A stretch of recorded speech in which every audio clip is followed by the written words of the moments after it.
Good morning, church. So very good to see you this morning, as always. I love you. I appreciate you. I can't even begin to tell you how much your participation, whether online or in person, how much your participation means to all of us. You are an encouragement and a blessing to everyone here. We love you, and we're so thankful for your participation. We're talking about hope this month. We're talking about what that means and what that looks like. But as I think about hope, I think that maybe when we think about the idea of hope, some of the other words that come to mind are like hopeful, or on the other hand, hopeless. We tend to think about hope as a noun, as something that we either have or we don't have, or maybe something that we used to have, but that we've lost. But I'm afraid that when we think about hope that way, when that's exclusively the way that we think about hope, then we think that hope is determined maybe by personality, and we think some people are just hopeful people, and other people are not so hopeful people. Or maybe we think it's something that's determined by circumstance or situation. And we think, well, I'm hopeful sometimes when I'm in a hopeful situation or I'm in a hopeful circumstance, but right now I'm in a hopeless circumstance. But I really don't think that's the best way for us to think about hope. It's true, hope can be a noun. It can be something that we have. It can be something that we don't have. It can be something that we lose. But hope is also a verb, which means that hope is something that we do. It's something that we do. Absolutely. It is something that we do. And just like anything that we do, we can do it well. We can do it poorly. We can choose not to do it at all. And I think maybe one of the reasons we don't do it well, or maybe one of the reasons we don't do it at all, is that we don't know how. So that's the question I want us to wrestle with this morning is, how do we hope? How do we hope? Maybe some of us don't know how to hope because we were really never told it's something you're supposed to do. It's not just something that you have. It's not just something that you feel. It's something that you do. And maybe we were never told. It was never explained to us, this is something that you're supposed to do, and here's how you do it. Maybe some of us don't know how to hope because we're terrified of being disappointed. Because that's the thing with hope, isn't it? When you hope, you risk, or at least you feel like you're risking being disappointed. Maybe some of us don't hope, or we don't hope well, because we really don't know what to hope for. Maybe we don't hope, or we don't hope well, because we don't know really how to express, how to exercise hope. Maybe there's some of us who don't hope or don't hope well because of shame and guilt. We feel like we don't have a right to hope. We think maybe other people have a right to hope, but we don't have a right to hope because of what we've done, or because of where we've been, or because of how we've lived our life.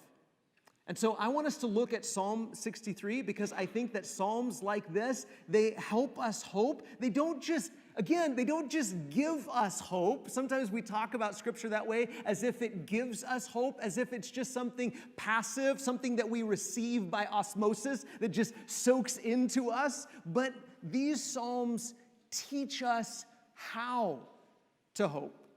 If we read the title of this particular psalm, it says, a psalm of David when he was in the wilderness of Judah. This is probably a psalm that David wrote when he was driven out of Jerusalem by rebels. Can you imagine? Can you imagine being driven out of your home by rebels who sought to take your throne, especially when one of those rebels, the leader of those rebels, is your son? And to be driven away from your home and driven out into the wilderness. But when we read titles like that of the Psalms, I don't want us to just think we're just reading David's personal journal, right? These Psalms are written not just for David to express himself personally, but they were written so that Israel, for years and years and years, for generations, for centuries, and then by extension, the church, that we would have words that teach us how to worship, how to lament, how to hope.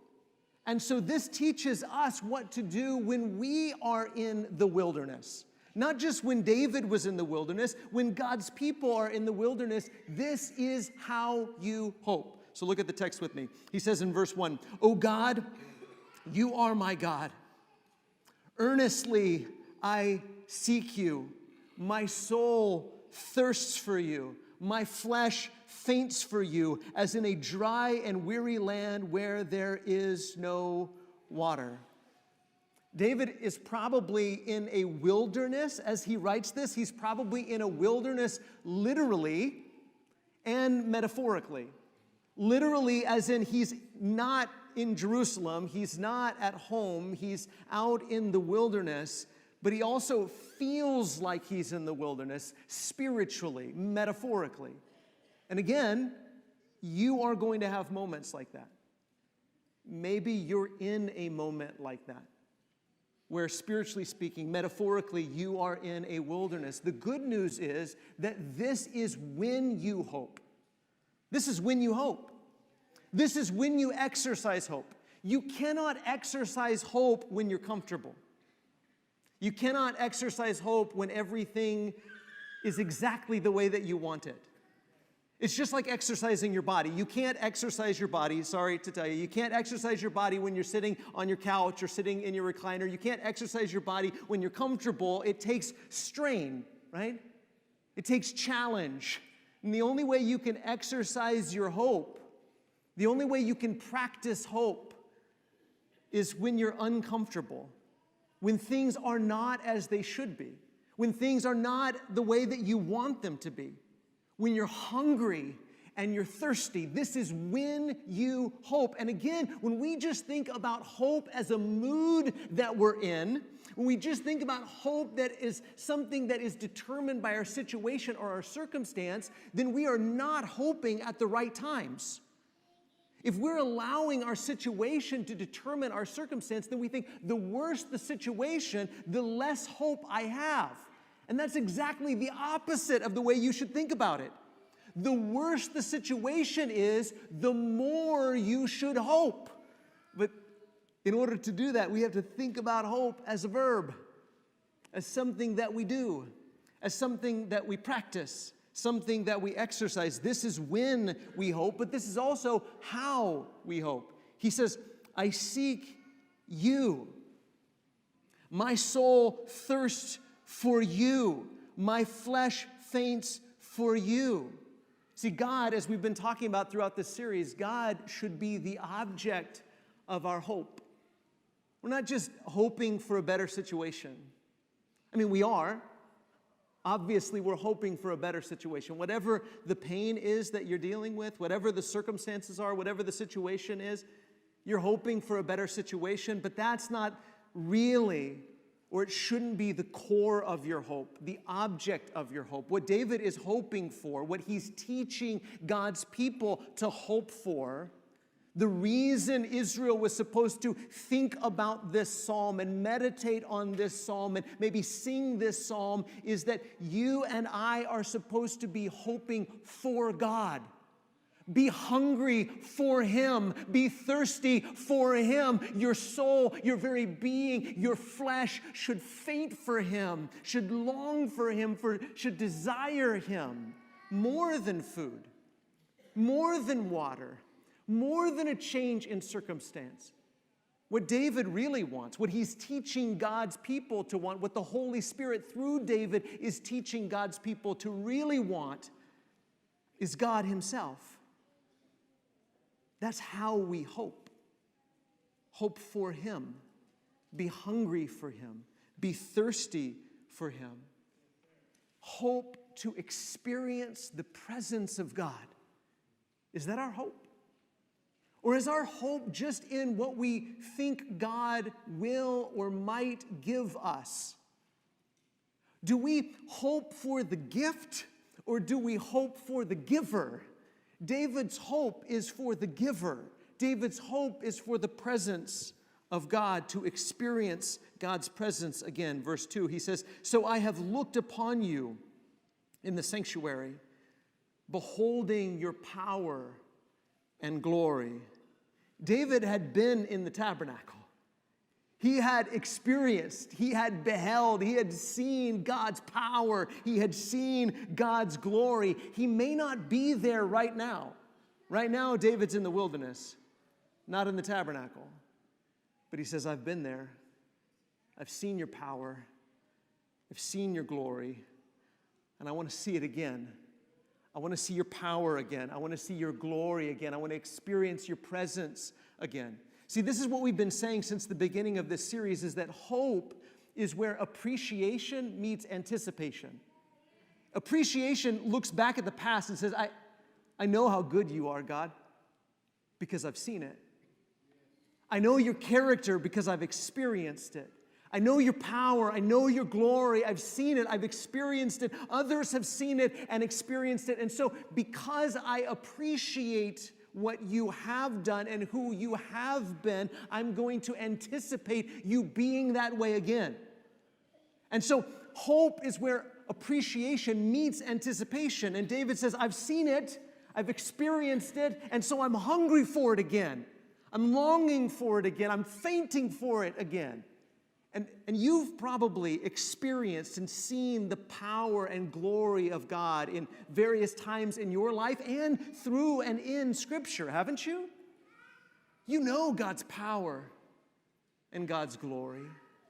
Look back, because it's looking back at those moments that will carry you through the present and through the future.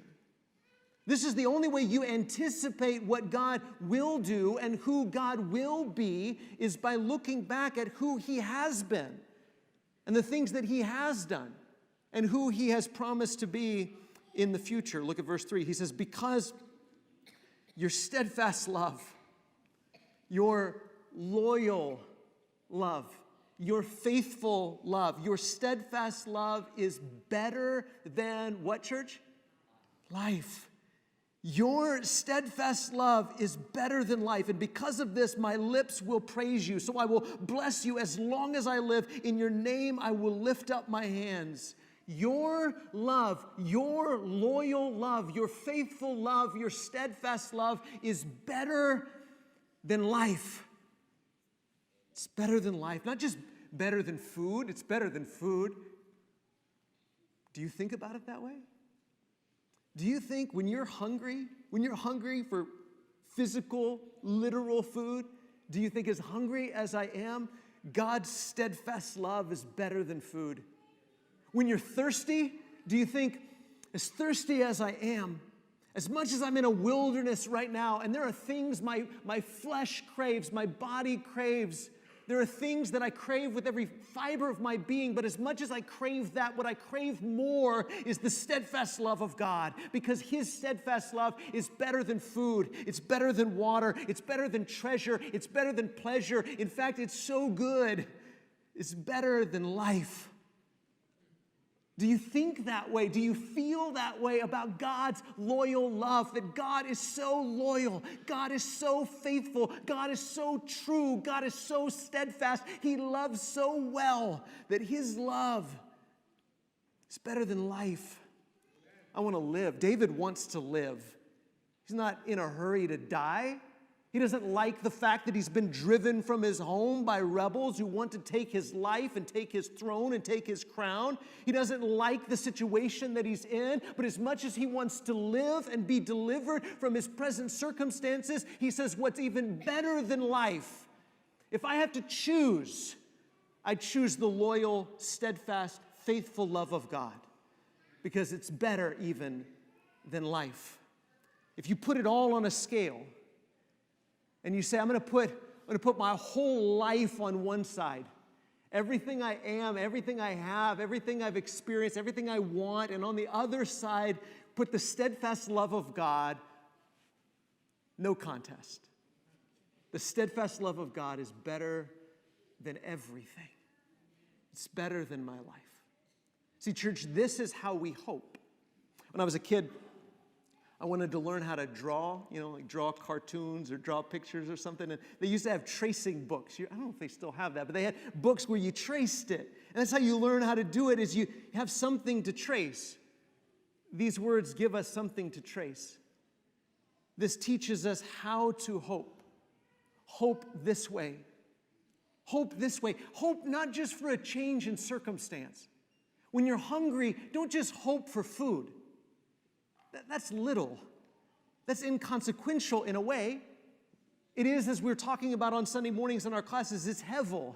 It's a breath. I mean, food is great. Don't get me wrong. We all like it. We all need it. But it's gone like that, and you're going to be hungry again. When you're lacking hope, when you're struggling, when you're hurting, hope for the presence of God. Hope for the steadfast love of God. If you hope for God's love, you will never be disappointed.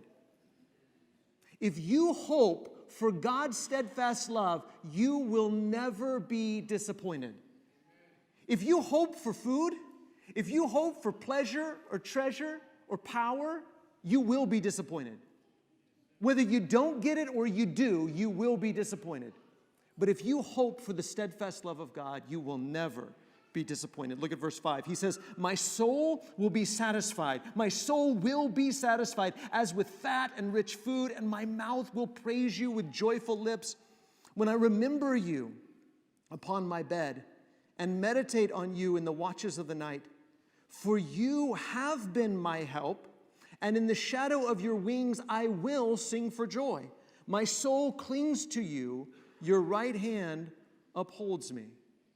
See this passage right here, this encapsulates everything we've been talking about, doesn't it? Where appreciation meets anticipation. I look back at the past and I remember, I meditate, you have been my help. This is who you are. This is how you have been faithful. This is how you have shown your steadfast, faithful, loyal love to me. And I'm going to lay in bed tonight. And I'm going to think about how good you've been to me. I'm going to remember. I'm going to meditate. I'm going to appreciate what you've done and who you've been. And because of that, because I look back and I appreciate the past, I also look forward and I anticipate the future. My soul will be satisfied. My mouth will praise you. In the shadow of your wings, I will sing for joy because your right hand presently upholds me. This is what you do because this is who you are. And I hope for you. I trust in you. I don't know what the next few days hold. I don't know what my situation is going to be. I don't know what my circumstances are going to be. But I look back at the past and I say, this is who you've been. And I look to the future and I say, because I know, I hope, I'm confident this is who you will be. I know that my soul will be satisfied. But you have to go through those moments when you're hungry. I mean, we sing all the time. The Psalms say, as the deer pants for the water. I've said this to you before, but whenever I picture that psalm in my mind, that line in my mind, I always think about a deer drinking from the water, don't you? I think about a deer drinking for the streams of water, but that's not what it says. As the deer pants for the water. This is a thirsty deer, not a drinking deer. David is hungry for God. He's thirsty for God. He's anticipating experiencing the presence of God. See, that's when you hope. You hope when it hurts. You hope when there's problems. You hope when everything seems to be falling apart. And you express, because I know this is who you are. And this is how you treat your children. I anticipate this is what the future holds. My soul will be satisfied. I will feast on you and in you and through you. You will satisfy my hunger and my thirst. This is how you hope. Look at verse 9. He says, but those who seek to destroy my life, they shall go down into the depths of the earth. They shall be given over to the power of the sword. They shall be a portion for jackals. We give too much credit to evildoers. We give too much credit to evildoers. We have too much confidence in their strength. We have too much confidence in their power. We wring our hands and we're pretty sure they're going to win because it looks like they're going to win, and we only use our eyes to determine what the future holds rather than our faith, rather than our hope. David says, I know what it looks like right now. I know I'm in the wilderness. I know the rebels have driven me from my home, but they're not going to win. Their power is just for a moment. Their time is just an illusion. They are going to lose. They will be brought down. I know that this is what the future holds. Why? Because I know who's on the throne. I know who my God is. And I know that He's bigger than them. Church, we need to have this kind of confidence. Look at Psalm 37. This is a great example of this attitude. Psalm 37, verse 1. It says this, "Fret not." In other words, don't worry. "Fret not yourself because of evildoers." Some of us really need to hear that this morning, don't we? Fret not yourself because of evildoers. Be not envious of wrongdoers, for they will soon fade like the grass and wither like the green herb. Their time is just a moment. And I know in the moment it feels like, man, if you want to get ahead, you got to cheat. If you want to get ahead, you got to be mean. If you want to get ahead, you got to step on somebody. If you want to get ahead, you got to take advantage of people. If you want to get ahead, you got to cut corners. And over again, we're reminded to hope, to exercise hope.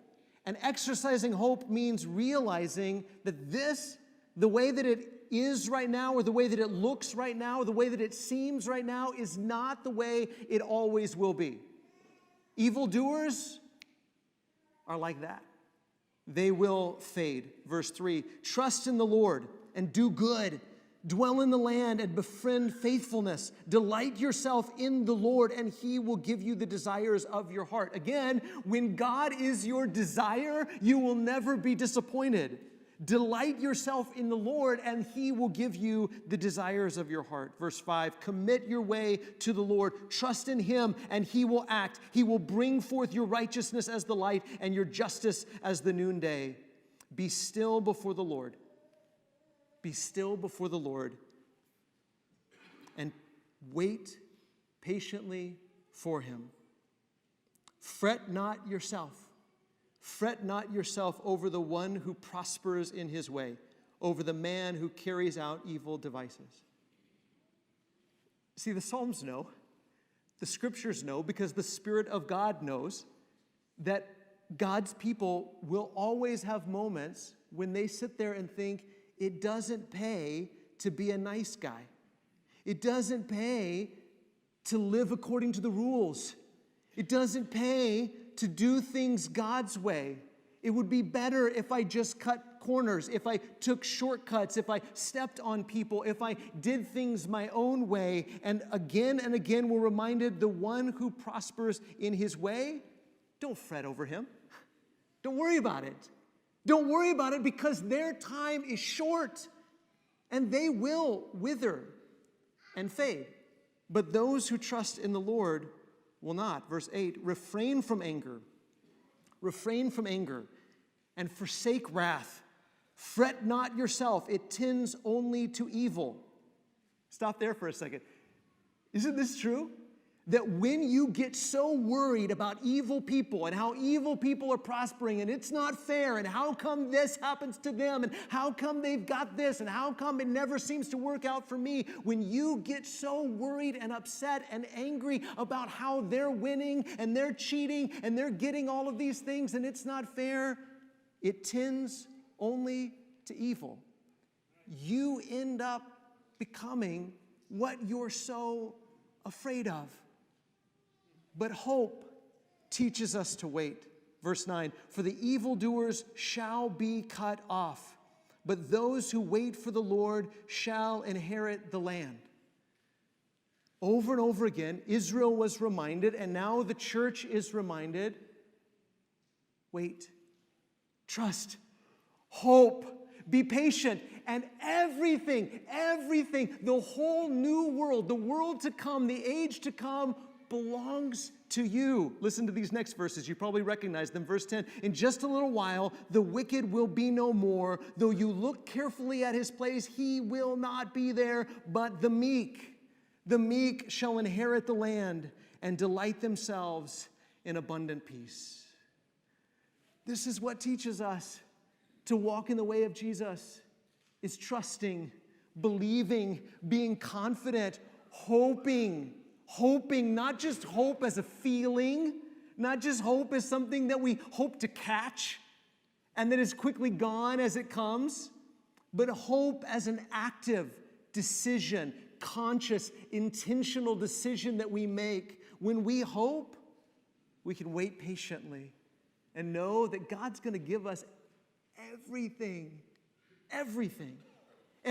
that belongs to Jesus because of merit and because of nature, because of who he is and what he's done, belongs to you by grace. All of it. All you have to do is be faithful. Trust him. Wait. Do what you're called to do. Be who you're called to be. And the only way we can do that, the only way we can love our neighbors and love our enemies, even when it seems like our enemies are prospering, the only way we can turn the other cheek and go the extra mile and do things in the way of Jesus, even when it means suffering, even when it means that we go through hard times, the only way to do that is hope, knowing how it's all going to work out in the end. Look at verse 11 of Psalm 63. But the king shall rejoice in God. All who swear by him shall exult, for the mouths of liars will be stopped. Now, I think it's obvious what David means by this, that I'm going back to the throne, man. I'm going to reign again. I will be where I'm supposed to be. Why? Because God doesn't lose. And I'm God's anointed king, and I know what's going to happen. And I know that the king will rejoice in God. And I know that all of those rebels and all the people who lied about their allegiance and their loyalty, they will be sorry. And they will not prosper. Their mouths will be stopped. But this verse brings on a whole new meaning when we see it through the lens of the gospel, doesn't it? Because not only David as the king shall rejoice in God, but the ultimate king, Jesus, the descendant of David, his great-grandson, rejoices in God. And all who swear by God shall exult. We win. The king wins. God's anointed king always wins. And Jesus is God's ultimate Messiah, his ultimate anointed king. And he rejoices and will rejoice forever. And all those who give their loyalty and allegiance to him rejoice with him. That's the story that we're a part of. You have nothing to fear. You have nothing to fear. That doesn't mean that the situation doesn't hurt. It doesn't mean that you don't want the situation to change. Obviously you do. Obviously we all do. Hope is for people with problems. Hope is for moments where it hurts. And of course, acknowledging the present circumstance is part of what hope is, but hope is where appreciation meets anticipation. So this is how we hope. This is how we hope. We continually and confidently assert the expectation that God will keep his promises and God will prevail. You want to know how to hope? That's how you hope. You continually, not just a one-time thing, but every time you think about it, and you confidently assert the expectation that God will keep his promises. His steadfast love is better than life. And you assert the expectation that God will prevail. Evil will not prevail. Evil will not prevail. God will prevail. God will keep his promises. So how do you hope? You pray. You assert this expectation in prayer. How do you hope? You sing. You assert this expectation in song. I don't care if you don't like to sing. I don't care if it's not really your thing. It doesn't matter. This is how you hope. This is how we hope. We assert this expectation that God will keep his promises. And you may not be in the wilderness right now, but you will be. There's going to be a moment where you're in the wilderness, a moment where it hurts, a moment where you feel hopeless. And in those moments, it's your privilege and honor to be given this expectation to assert. My God will prevail. My God will keep his promises. How do you hope? You hope by asserting this expectation in prayer, in song, in conversation with family and with friends. You see, every time we assert our worry, every time we assert our fear, we're undermining our own hope, aren't we? And we say, I just don't know what's going to happen, and I don't know about this, and I don't know about that. I mean, we have to at least follow up with, but I know who's on the throne. But I know that the steadfast love of God never ceases. His steadfast love is better than life. I know that God will keep his promises. I know that God will prevail.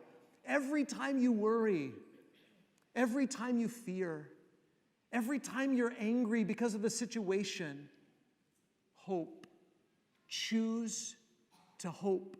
Choose to assert this expectation continually and confidently that God will keep his promises and God will prevail. See, when we're baptized, we're trading our life for the life that Jesus offers. We're being born again. We're saying, God, I believe that this is true. Jesus, I believe that this is true, that your steadfast love is better than life. And so I die. I'm crucified with Christ. I no longer live. I give you my life. And when you're raised up from the water, your life belongs to him now. To hope in him and trust in him. To do his will, no matter what it costs.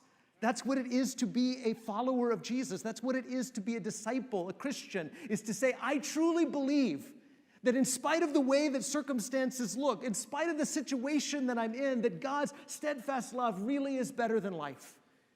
And maybe there's somebody here this morning and you're ready to pledge your love, your allegiance, and your loyalty to King Jesus by being baptized. Or maybe you need to recommit your life to him. Or maybe you're in the wilderness right now and you're finding it hard to hope. It's hard to hope by yourself. We are meant to hope together. Hope is a collective activity. So let us hope with you. Our shepherds would love to listen to you and pray for you, be a shoulder for you to cry on, or you can come forward now as together we stand and sing this song.